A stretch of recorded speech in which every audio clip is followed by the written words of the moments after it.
I love it. Well, I know I ask that question so often. I'm that kind of crazy guy. I'm a sci-fi fan, anything is possible with the imagination. So it never hurts to dream impossible dreams. You might never know, they might come true. So I believe that if I had any possible superpower, there's only one superpower I would really, really, really want that would be on the top of that list.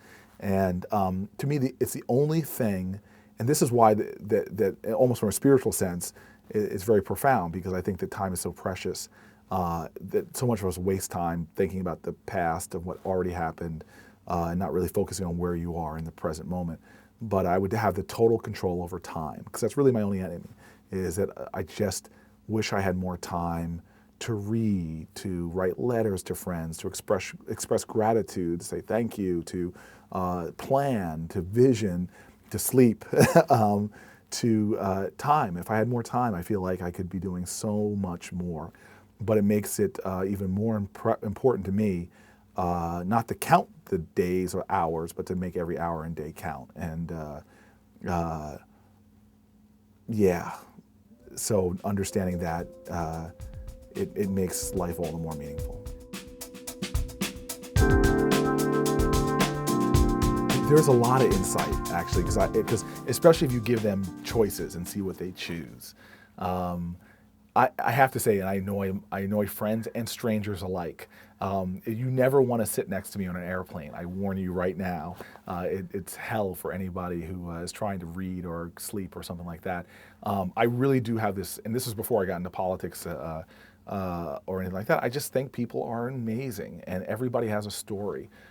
Everybody is a gift from God. I don't believe that there are mistakes, and if somebody ends up sitting next to you or you encounter them, it's just they're such a wonderful being. We all are. So I just love folk, and I just like people. When I observe other people, we always should affirm the other person's humanity and just recognize their humanity no matter who they are.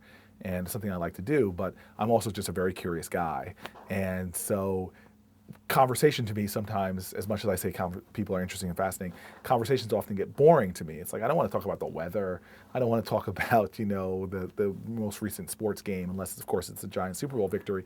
But let's talk about something that really matters. And often, hypothetical questions are portals to understanding deeper, idealistic and value-based propositions. So, I often ask people, if you had a button in front of you and you could push the button and you would get $1 billion for pushing that button. I mean, $1 billion, you could cure diseases in places, you could save lives, build wings to hospitals, and so on and so forth. But on the planet, someplace, somewhere, somebody you don't know would die.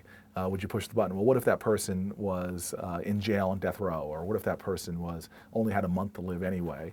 And you find out people's value system. And often the problem is, and I think this is something that my parents gave me as a good gift, is that we don't take time as people to even check ourselves and what are my values?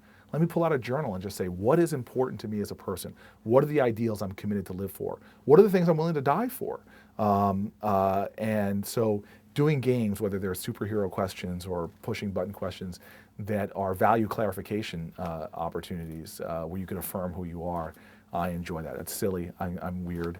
But in many ways, this country was founded on people with insane ideals and values that at first are viewed as heresy, or next is viewed as radical, and as soon as viewed as orthodoxy.